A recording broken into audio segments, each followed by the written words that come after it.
بسم اللہ الرحمن الرحیم۔ اللہ کی رضا کا حقیقی معیار۔ ایک شخص اللہ کا فرما بردار ہے اور دوسرا اللہ کا نافرمان ہے۔ دونوں مچھلی کا شکار کرنے جاتے ہیں۔ ایک اپنے بتوں کا نام لیتا ہے اور جال پھینکتا ہے، اس کے جال میں مچھلیاں آتی ہیں۔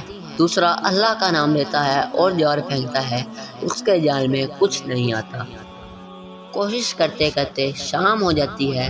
وہ اللہ کا نافرمان غیر اللہ کا پکارنے والا اپنی مچھلیوں کا تھیلا بھر کر لاتا ہے اور یہ اللہ کا ماننے والا اپنا تھیلا خالی لے کر آتا ہے۔ اللہ کا فرشتہ، حساب کتاب لکھنے والا فرشتہ غمگین ہوتا ہے اور عرض کرتا ہے کہ اے اللہ، وہ تیرا نام لینے والا خالی ہاتھ آ رہا ہے اور تیرے دشمنوں کا نام لینے والا مچھلیوں سے بھرا ہوا تھیلا لا رہا ہے۔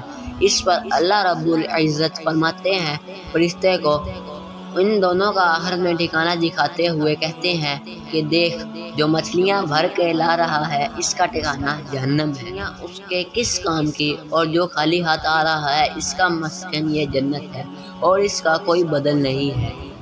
جیسے ہم کہتے ہیں کہ وہ اتنے نافرمان ہیں لیکن پھر بھی مزے کر رہے ہیں، اور یہ اتنے فرما بردار ہیں کہ بھی تنا ہیں۔ ارے اللہ کے ہاں مقبولیت اور پسندیدگی کا معیار کچھ ہے، اور وہ حکیم ہے، حکیم الذات ہے۔